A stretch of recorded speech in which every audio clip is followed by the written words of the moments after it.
வணக்கம் மக்களே. நம்ம ஐபிஎல் சீரீஸில் நம்ம கடைசியாக பார்க்க போகிற டீம் என்னோடய ஃபேவரட் டீம் ஆர்சிபி வந்து வேறு லெவலில் லாஸ்ட் டைம் வந்து கப் அடிப்பாங்கன்னு ஒரு நம்பிக்கை இருந்துச்சு. அவங்க சிஎஸ்கே தோக்கும் போதே அது வந்து ஏதோ ஃபைனலில் நடந்த மாதிரி ஒரு ஃபீலிங் எக்ஸ்பிரஸ் பண்ணதுனால என்னவோ தெரில, அவங்களால லாஸ்ட் டைம் எதுவுமே பண்ண முடியல. பட் இந்த வாட்டி ஆர்சிபி டீம் வந்து எப்படி இருக்குன்னு பார்த்தீங்கன்னா, நிறைய பேர் வந்து ரிலீஸ் பண்ணிட்டாங்க. புதுசாக வாங்கடா முதலேருந்து ஆடலான்ற மாதிரி கோட்டை அழிச்சிட்டு ஃபஸ்ட்லேருந்து ரெக்ரூட் பண்ணியிருக்காங்க. இந்த வாட்டி அந்த டீம் எப்படி இருக்குன்னு பார்க்கலாம். எல்லாருக்கும் ரொம்ப சந்தோஷமான ஒரு நியூஸ் என்னென்னு பார்த்தா, ஆர்சிபியோட நியூ கேப்டன் அவர் வெரி ஓன் விராட் கோலி தான் இந்த வாட்டி கேப்டன் பண்ண போகிறாரு. இது ஒரு பெரிய சந்தோஷமான நியூஸ் தான். விராட் கோலி இதை அக்செப்ட் பண்ணிட்டாரு. ஸோ இந்த வாட்டி ஆர்சிபிக்காக விராட் கோலி கன்ஃபார்மாக கப் அடிக்கணும்னு எத்தனையோ ஃபேன்ஸில் நானும் அது மாதிரி வேண்டிக்கிறேன். ஸோ ஃபஸ்ட்டு வாங்க நம்ம டீமை போய் பார்க்கலாம். ரிட்டன்ஷனில் வந்து 37 கோடி யூஸ் பண்ணியிருக்காங்க. அதில் வந்து விராட் கோலி ஆஃப்கோர்ஸ் 21 கோடி, ரஜத் பட்டிதார் ஒரு 11 கோடி யூஸ் பண்ணியிருக்காங்க. இவங்க 2 பேருமே ஸ்ட்ராங் பிளேயர்ஸ். அண்ட் ஆக்ஷனில் இந்த வாட்டி இவங்க செலவு பண்ணது 83 கோடி. இருந்தாலும் பர்ஸில் ஒரு 75 லட்சம் இருக்குது. ஸோ பேட்ஸ்மேன் நான் ஆல்ரெடி 2 பேர் சொல்லிட்டேன். இன்னும் 2 பேட்ஸ்மேன் யாரும் பார்த்தீங்கன்னா, தேவ்தூத் படிக்கல். லாஸ்ட் டைமே வந்து அவர் ஒரு ஹோம் பிளேயர் தான் இந்த டீம் பொறுத்தவரை. பட் அவர் வந்து வேறு ஃப்ரான்ச்சைஸ்க்காக ஆடிந்தார். இப்போது is coming back to RCB.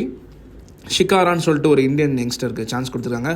இந்த வாட்டி விக்கெட் கீப்பிங்கில் நம்ம தினேஷ் கார்த்திக் கிடையாது. அவர் லாஸ்ட் டைமே ரெசிக்னேஷன் சொல்லிட்டதுனால, ரிட்டையர் ஆனதுனால, இப்போ அவர் வந்து கோச்சில் வந்ததுனால விக்கெட் கீப்பிங்க்கு ஜிதேஷ் சர்மா ஒரு ட்ரேட் பண்ணியிருக்காங்க 11 crores கொடுத்து.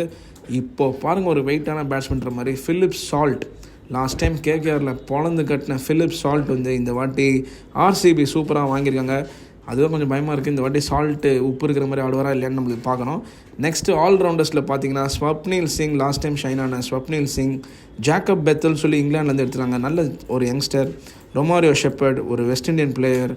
அண்ட் லிவிங்ஸ்டன் ஆர்ஆர், இந்த மாதிரி பஞ்சாப், இந்த மாதிரி நிறைய டீம்ஸ்க்கான லிவிங்ஸ்டோன் வந்து இந்த வாட்டி ஆர்சிபிக்காக ஆட போகிறாரு. நம்ம பாண்டியா பிரதர்ஸோட குணால் பாண்டியா இந்த வாட்டி மும்பை கிடையாது, ஜிடி கிடையாது, ஆர்சிபின்னு இந்த வாட்டி இங்கே ட்ரேட் ஆயிருக்காரு. டிம் டேவிட் மும்பைலேருந்து ஏன் ரிலீஸ் பண்ணாங்கன்னு தெரில, சரியாக ஆடாதனாலேயும் தெரில. பட் கெய்ரான் போலாடுக்கு அடுத்து அவர் தான் இருப்பார்னு பார்த்தா டக்குன்னு ஆர்சிபி இது வாங்கிட்டாங்க. ஆனால் ரொம்பலாம் கொடுத்து வாங்கல, 3 கோடிக்கு வாங்கிட்டாங்க. மனோஜ் பண்டாகேன்னு சொல்லிட்டு ஒரு இந்தியன் யங்ஸ்டருக்கு ஒரு சான்ஸ். இவங்களுக்கு எப்போவுமே ஒரு பிரச்சனை என்னென்னு பார்த்தீங்கன்னா, போலிங் எப்போவுமே வீக்காக இருக்கும். இந்த வாட்டி போலர்ஸ் அதே மாதிரி யாஷ் தயார் லாஸ்ட் டைம் சிஎஸ்கேவோட ஷைனிங் ஸ்டாரு, சிஎஸ்கேக்காக ஆடி வின் பண்ண ஒரு ஷைனிங் ஸ்டாரு நிகிடி வந்திருக்காரு.